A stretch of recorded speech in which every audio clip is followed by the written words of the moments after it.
شكرا يا ربي شكرا هديت قلبي شكرا Bismillahirrahmanirrahim. Assalamualaikum warahmatullahi wabarakatuh. Waalaikumsalam Waalaikumsalam warahmatullahi wabarakatuh. Alhamdulillah wassalatu wassalamu ala Rasulillah wa ala alihi washabihi wa mawalah. Allahumma bika asbahna wa bika amsayna wa bika nahya wa bika namut wa ilaikan nusyur. Subhanaka la ilma lana illa ma 'allamtana innaka antal alimul hakim. Apa kabar 12 IPA 1? Alhamdulillah. Alhamdulillah baik, Pak. Alhamdulillah sehat ya. Sehat ya. Semoga keluarga di rumah, ayah bunda juga pada sehat semua. Amin, amin, amin. Oke. Pada pagi hari ini kita akan masuk ke materi kita yang pertama ya. Qadarullah, pekan pertama Bapak nggak bisa ngajar ya karena apa? Ada jadi petugas panitia mat sama. Kemudian pekan kedua kita libur Idul Adha gitu. Jadi ini udah pekan ketiga. Alhamdulillah ini pertemuan pertama kita. Semoga apa yang sudah Bapak susun nanti bisa selesai tepat waktu ya. Semoga itu ya karena materinya cukup padat. Mungkin karena ini masih dalam keadaan pandemi. Sebenarnya fokusnya, kamu sudah lihat videonya kan ya? Video yang Bapak kasih di awal ya terkait materi yang akan kita pelajari. Sudah, Pak. Sudah ya, ya semoga sudah tahu. Jadi ada dua materi, ada dua bab. Yang pertama limit, yang kedua turunan. Cuman untuk limitnya mungkin Bapak akan tidak detail ya, tidak detail karena materi esensialnya ada di turunan. Gitu. Jadi tapi tetap Bapak akan kenalkan di awal tentang apa itu limit. Nanti fokusnya di limit fungsi trigonometrinya gitu ya. Di matematika wajib, kalau nggak salah kamu juga belajar limit fungsi ya, aljabar tapi ya. Betul ya? Iya, Pak. Iya, Pak. Iya. Kalau di wajib kalian belajar limit fungsi aljabar, di peminatan, fokusnya di limit fungsi trigonometri. Nah, sebagai pengetahuan awal ya, Bapak tetap akan menjelaskan apa itu limit gitu ya. Siapa tahu gitu ya, di MTK wajibnya belum paham, di sini bisa lebih, oh ternyata itu maksudnya limit gitu ya. Semoga bisa memperjelas gitu ya. Oke. Bapak coba share screen dulu. Sudah terlihat screen-nya? Sudah, Pak. Oke. Bismillah.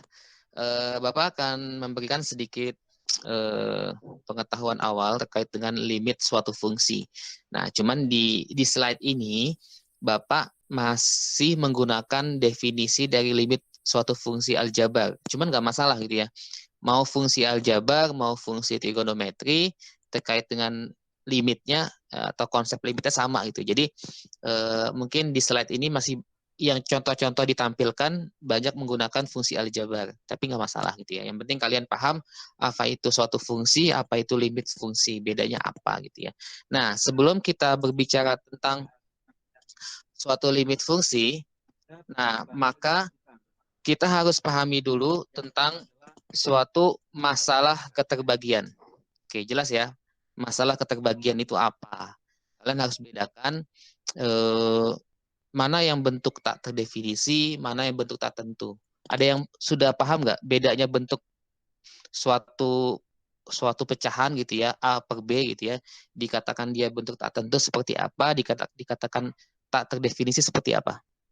Ada yang ini masih ingat? Bapak, bentuk tak tentu tuh Ya, contohnya yang kayak 0/0 gitu nggak sih, Pak? 0/0. Kalau tak terdefinisi? Ya, betul. Kalau tak tentu itu 0/0. Kalau yang tak terdefinisi apa? Coba ya. Oke, kita lihat penjelasan dari Bapak berikut ya. Terima kasih tadi yang sudah menjawab bentuk tak tentu itu 0/0. Tepat sekali. Nah, kalau yang tak terdefinisi seperti apa? Coba kita lihat berikut ini. Oke, kalau ada pecahan 6/3 sama dengan 2.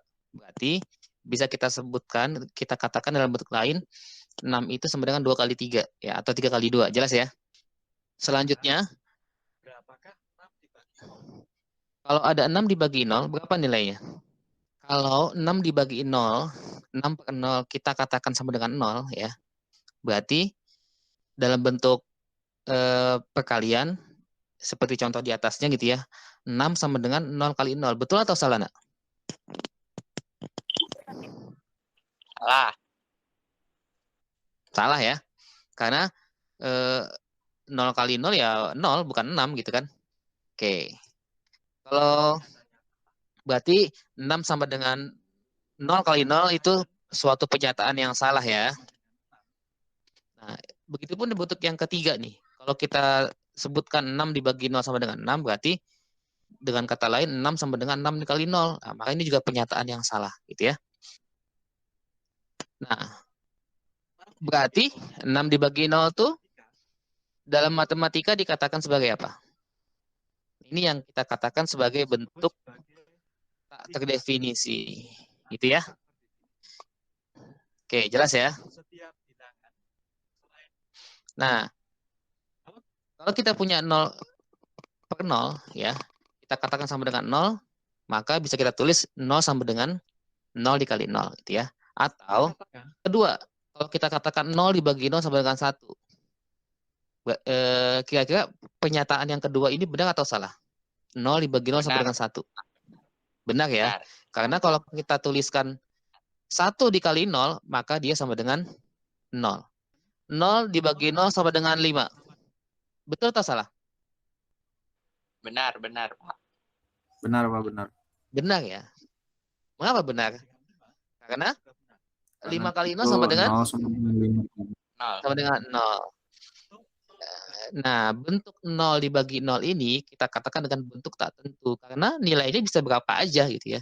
Bisa 0, 1, 5, 10, dan seterusnya. Oke, kesimpulannya, C suatu bilangan yang tidak sama dengan 0, ya, di mana C adalah bilangan real, maka C dibagi dengan 0 sama dengan tidak terdefinisi.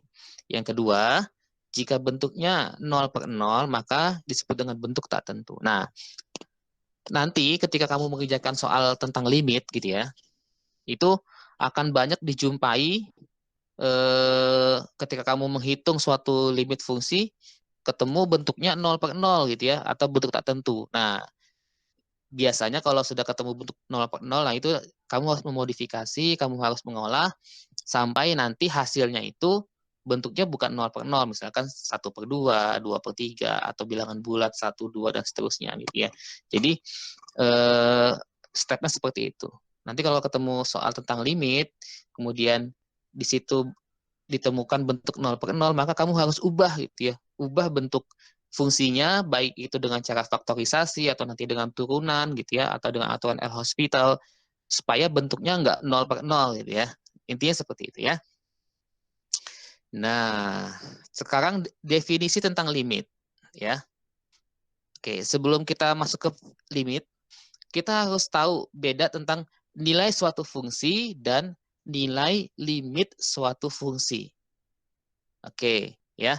Kalau di sini kasih contoh, ada suatu fungsi aljabar f(x) sama dengan x kuadrat min 2x plus 1 dibagi x min 5. Maka nilai untuk x sama dengan 2, berarti nilai fungsinya berapa? Coba cepat aja, cepat. Tinggal masukkan x-nya ke dalam fungsi fx, ke fungsi x-nya 2 gitu ya. Masukkan 2 ke dalam fungsi. Yaitu ganti x-nya dengan 2 gitu ya. Substitusikan x dengan 2. Berapa nilai fungsinya? Min 1 per 3. Ya, betul ya. Maka untuk x bernilai 2, maka nilai fungsinya adalah min sepertiga. Dari mana? Tinggal kita masukkan aja gitu ya. 2-nya itu ke dalam fungsi tersebut, yaitu ke dalam x. X-nya kita ganti dengan 2. Maka ketemu untuk F2 nilai min sepertiga. Seperti itu ya. Ini nilai suatu fungsi. X sama dengan 6. Gitu ya. Contoh yang lain, untuk F sama dengan 6, X sama dengan 6, maka nilai fungsinya adalah 13. Dari mana? Tinggal kamu ganti X dengan 6 gitu ya. Masukkan nilai 6 ke dalam fungsi. Maka 6 kuadrat min 2 kali 6 tambah 1 dibagi 6 min 5 ketemu. Untuk X bernilai 6 maka fungsi bernilai 13. Nah ini menghitung nilai suatu fungsi. Nah, pengertian dari sebuah limit. Tadi kalian sudah mencoba memahami pengertian dari suatu nilai fungsi. Sekarang nilai limit dari suatu fungsi. Beda ya. Nilai fungsinya dengan nilai limit fungsi. Beda ya. Kalau nilai fungsinya berarti pada saat X tertentu nilai Y-nya berapa gitu ya. Nah, ini sekarang tentang limit suatu fungsi. Limit suatu fungsi fx untuk X mendekati A ya akan bernilai sama dengan L ya jika dan hanya jika nilai X mendekati A maka nilai fx mendekati L. Oke, contoh gitu ya. Nah, contohnya masih dalam bentuk fungsi aljabar ya. Karena kalian sudah belajar di wajib, coba Bapak kasihkan contoh yang sudah kalian pernah pelajari di MTK wajibnya. Fungsinya adalah X kuadrat min 4X plus 3 dibagi X min 1, di mana limit fungsi ini untuk X mendekati 1. Berapakah nilai limitnya? Berapakah nilai limit dari fungsi tersebut untuk X mendekati 1? Pertanyaan Bapak yang pertama, jika X sama dengan 1, kita masukkan ke dalam fungsi yang ini nih ya. X kuadrat min 4X plus 3 dibagi X min 1, maka hasilnya apa? Kalau kita masukkan ke dalam fungsi tersebut, nilai X sama dengan 1 didapat bentuk apa? Bentuk tak terdefinisi atau bentuk tak tentu? Tak definisi. Tak tentu, Pak. Tak tentu, kenapa tak tentu? Kalau tadi yang bilang tak terdefinisi, hasilnya berapa? Tak tentu, Kalau yang Pak. bilang tak tentu, hasilnya berapa? 1 nih, X tak tentu. Kenapa tak tentu? Karena bentuknya 0 per 0. Dari mana? Kamu masukin aja nih, X sama dengan 1. Berarti 1 kuadrat, ya. 1 kuadrat min 4 kali 1 tambah 3. Berapa? 1 min 4 tambah 3. Berarti 4 min 4. Sama dengan 0 ya. Nah, terus ininya. Penyebutnya yang ke bawah. 1 min 1, 0. Berarti kan yang atasnya 0, yang bawahnya 0 gitu ya. Berarti bentuknya 0 per 0. Ya. Ingat tadi yang di awal Bapak bilang, kalau bentuknya 0 per 0, maka langkah yang kedua nih, langkah yang kedua ya, yang ini, kamu harus ubah fungsi tersebut supaya bentuknya ketika nanti dimasukkan X sama dengan 1, nilainya bukan 0 per 0 lagi gitu ya. Caranya gimana? Yang pertama, ini bisa pakai cara faktorisasi. Jadi fungsi yang atasnya ini kamu faktorkan gitu ya, X kuadrat min 4X plus 3 difaktorkan, jadinya X min 3 dikali X min 1. Nah, kemudian dibagi X min 1. Jadi kan sebenarnya kan bentuk yang kedua ini kan sama aja dengan yang pertama ya.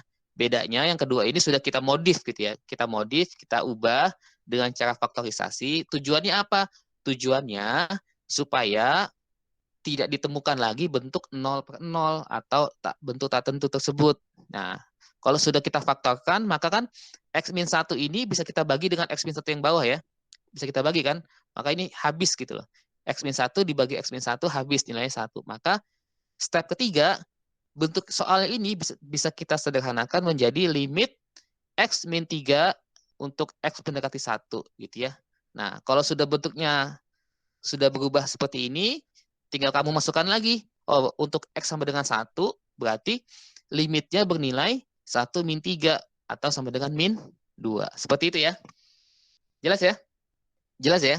Nah, konsep ini ya, ketika kamu bawa ke limit fungsi trigonometri pun sama gitu ya. Konsepnya sama. Kalau di soal ditemukan bentuknya 0 per 0, maka fungsi trigonometrinya itu kamu harus modifikasi dulu, kamu harus olah gitu ya, kamu ubah. Ada yang ingin ditanyakan sebelum Bapak lanjutkan? Sebenarnya Bapak ada video nih, cuman videonya kayaknya audionya nggak keluar di sana ya. Audionya kedengaran nggak? Enggak, Pak. Tidak, Pak, tidak. Enggak. Tidak ya. Oke. Iya. Nggak masalah, Bapak bantu jelasin aja ya. Ini kita akan masuk ke limit trigonometri. Ya. tadi kita sudah belajar tentang limit itu apa. Kita masuk ke bentuk ke limit trigonometri. Oke. Kita ulang ya. Kita ulang di sini di papan tulis dituliskan limit fx untuk x mendekati a itu sama dengan fa. Artinya apa? Artinya tinggal kamu masukkan a tersebut ke dalam fungsi fx maka didapat nilai limitnya yaitu fa. Tadi ya, contoh yang tadi ya sama ya. Oke. Contoh soal yang pertama, kita punya limit cos 2x, di mana x-nya mendekati pi per 6. Pi per 6 itu berapa derajat ya? 30 derajat 4. 30 ya? Oke, pi per 6, 30. Dari mana ya? Dari pi itu kan 180 ini ya. Berarti pi per 6, 180 dibagi 6, yaitu 30 derajat. Nah, kita bisa lihat di situ, ya. Kalau kita masukkan nilai pi-nya ke dalam fungsi cos 2x, nilai x-nya ke dalam fungsi cos 2x, berapakah nilai limitnya? Konsepnya tadi ya, berarti mencari nilai limitnya itu, tinggal kamu masukkan nih. Kalau x mendekati a, maka masukkan ke dalam fungsi fx, berarti hasil limitnya sama dengan fa. Gitu ya. Berarti kalau di sini x-nya pi per 6, masukkan aja. Cos 2x, x-nya pi per 6, berarti berapa nilai limitnya? Cos 2x. Berarti cos 2 dikali pi per 6. Berarti cos berapa? 60. Oke, cos 2 pi per 6. Berarti sama dengan cos pi per 3 ya. Oke, berarti sama dengan cos 60 derajat berapa nilainya? Setengah. Cos 60 derajat nilainya setengah ya. Oke, setengah ya. Nah, bentuk yang soal yang A ini yang pertama, bentuknya masih bentuk yang sederhana, simple gitu ya. Artinya kamu belum jumpai bentuk yang tak tentu tadi itu, ya masih belum ketemu bentuk yang 0 per 0 karena soalnya bukan soal bentuk pecahan, hanya cos 2x. Nah, jadi kalau contoh yang pertama ini masih contoh yang sederhana, contoh simple. Kalau kamu punya limit suatu fungsi cos 2x, di mana x yang mendekati pi per 6, berarti nilai limitnya tinggal kamu masukkan aja pi per 6 ke dalam fungsinya, yaitu cos 2x. Berarti cos 2 dikali pi per 6. Ketemu cos pi per 3, maka nilai limitnya sama dengan cos 60 atau setengah. Gitu ya. Kita masuk ke contoh yang kedua. Nah, contoh yang kedua. Ada limit fungsinya sin 2x plus tangan x, di mana x-nya mendekati pi per 4. Oke, sama nih kayak contoh yang A gitu ya. Contoh yang A berarti tinggal kamu masukkan x-nya sin 2 pi per 4 plus tangan pi per 4 gitu ya. Tinggal x-nya diganti dengan nilai sudutnya berapa, yaitu pi per 4. Berapa hasilnya? Sin 2 pi per 4 ditambah tan pi per 4. Berarti sin pi per 2 gitu ya. Pi per 2 berapa? 90 ya. Dibagi tangan pi per 4 itu berarti 45. Sin 90 tambah tangan 45 berapa? 2. Sin 90 1 gitu ya. Tangan 45 1. Berarti 1 tambah 1 sama dengan 2. Gitu ya. Contoh yang ketiga. Fungsinya 4 cos x tambah 2 dibagi 5 plus cos 3x. Nah, coba kamu masukkan ke dalam fungsi tersebut, x-nya sama dengan 0. Ya. Maka tinggal kita ganti nih. 4 cos 0 tambah 2 dibagi 5 plus cos 0. Ada yang bisa jawab berapa nilainya? 1. 1. Cos 0 1. Berarti tinggal masukin aja. 4 dikali 1, 4. Tambah 2, 6. Gitu ya. Yang bawahnya 5 tambah cos 0 juga. Ya, 3 kali 0 kan 0. Gitu ya. Berarti 5 tambah 1. Berarti 6 dibagi 6 sama dengan? 1. Berapa? 1. 1 ya. 1. Oke, benar nggak 1 nih jawabannya? Ya. Oke, masih gampang ya. Nah, ini masih kita jumpai bentuk yang tentu gitu ya, bentuk tentu. satu persatu kan bentuk tentu tuh. Kita dapat hasilnya 1. Nah, kita masuk ke yang bentuk tak tentu. Limit cos kuadrat 2x dibagi sin 1 min sin 2x. Nah, ini kan bentuknya tak tentu. Kenapa tak tentu? Coba deh. Coba kamu masukkan. Pi per 4 itu berapa? 45 ya. Oke, 45. Masukkan X 45 ke dalam fungsi. Cos kuadrat 2X. Berarti cos kuadrat 2 kali 45, 90 ya. Cos 90 berapa, nak? Cos 90 nilainya sama dengan? 0. 0. Ya, berarti yang atas cos kuadrat 2X itu, kalau kita masukkan pi per 4 atau 45 derajat, nilainya sama dengan 0. Yang bawahnya 1 min sin 2X. Berarti 1 min sin pi per 2 atau sin 90. Sin 90 kan nilainya 1 ya. Sin 90 nilai 1, maka yang penyebutnya yang di bawah 1 min 1. Berarti yang atasnya 0, yang bawah juga 0. Nah, ini kita jumpai ini bentuknya bentuk tak tentu gitu ya. Atau hasilnya 0 per 0 gitu ya. Nah, bentuk yang contoh keempat ini bentuknya 0 per 0 gitu ya. Nah, ketika ketemu 0 per 0, maka langkah selanjutnya kamu harus modifikasi gitu ya. Supaya nanti tidak dijumpai ini bentuk 0 per 0 gitu ya. Ini bentuk 0 per 0-nya tidak dijumpai, tapi dijumpai bentuk yang lain atau bentuk tentu. Caranya gimana? Caranya kalau fungsi trigonometri, kamu bisa gunakan identitas trigonometri. Ya. Kalau di fungsi aljabar tadi, di contoh yang sebelumnya, kita gunakan faktorisasi. Ingat ya, bentuk kuadratnya kita ubah dengan cara faktorisasi. Kita faktorkan X plus 3 dikali X min 1 tadi gitu ya. Nah, kalau soal trigonometri berarti cara mengubahnya, cara memodifikasinya, kamu gunakan identitas gitu ya. Nah, kita langsung ke ini hasilnya aja. Nah, ingat kita sudah pernah belajar identitas trigonometri di kelas 10, di kelas 11 gitu ya. Salah satu identitas yang kita ketahui, jika ada sin kuadrat A ditambah cos kuadrat A, itu hasilnya sama dengan 1. Nah, maka cos kuadrat A ini bisa kita ubah gitu ya. Artinya sin kuadrat A-nya tinggal kita geser ke kanan, jadinya cos kuadrat A sama dengan 1 min sin kuadrat A. Nah, bentuk di soal tadi kan kita jumpai soal yang ininya kan cos kuadrat X gitu ya. Nah, itu kita ubah nih menjadi 1 sin kuadrat X gitu ya. Ya. Tadi bentuk cos kuadratnya yang atas kita ubah jadi 1 min sin kuadrat 2X gitu ya. Kemudian yang bawahnya masih nggak kita apa-apain gitu ya. Yang bawahnya nggak kita apa-apain. Emang harus apa ya? Kita harus kreatif ya. Harus kreatif mengubah bentuk suatu fungsi.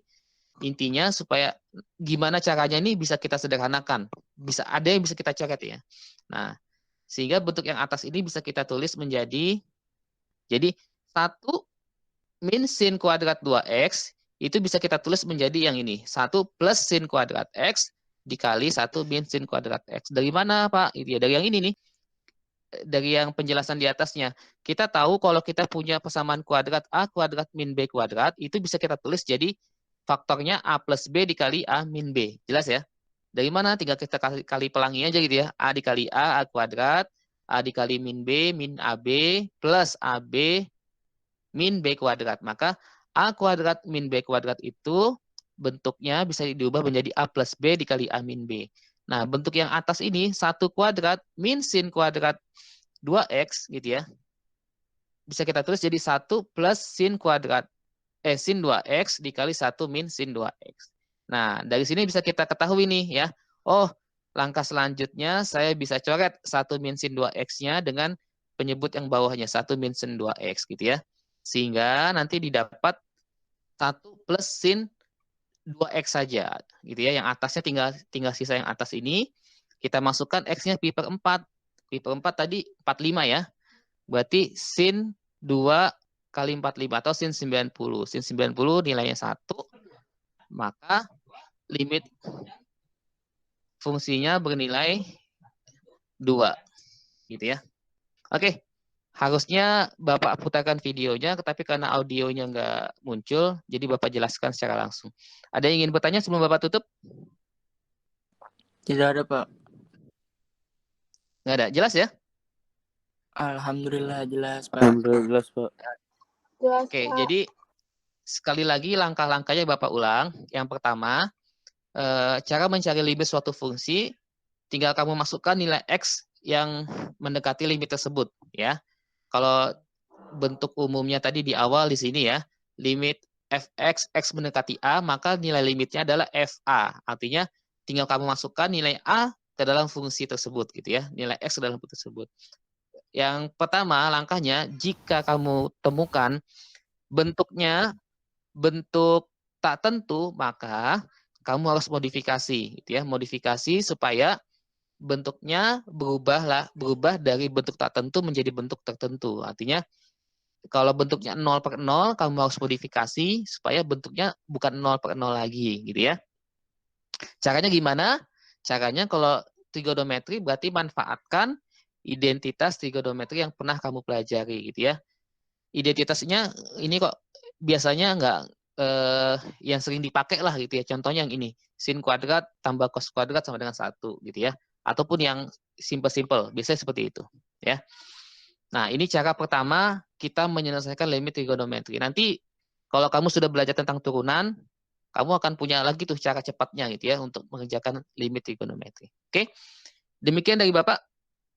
Seperti biasa tolong untuk videonya kita on-kan dulu. Bapak akan ambil fotonya, Nak. Siap ya? 3, 2, 1. Ya, lebih kurangnya mohon maaf ya, mungkin penayangan videonya kurang bagus. Kita tutup dengan doa kafaratul majlis.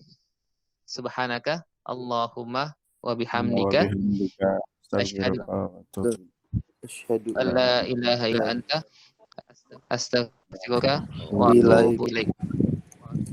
Assalamualaikum warahmatullahi wabarakatuh. Terima kasih, Pak. Terima kasih, Pak. Sama-sama.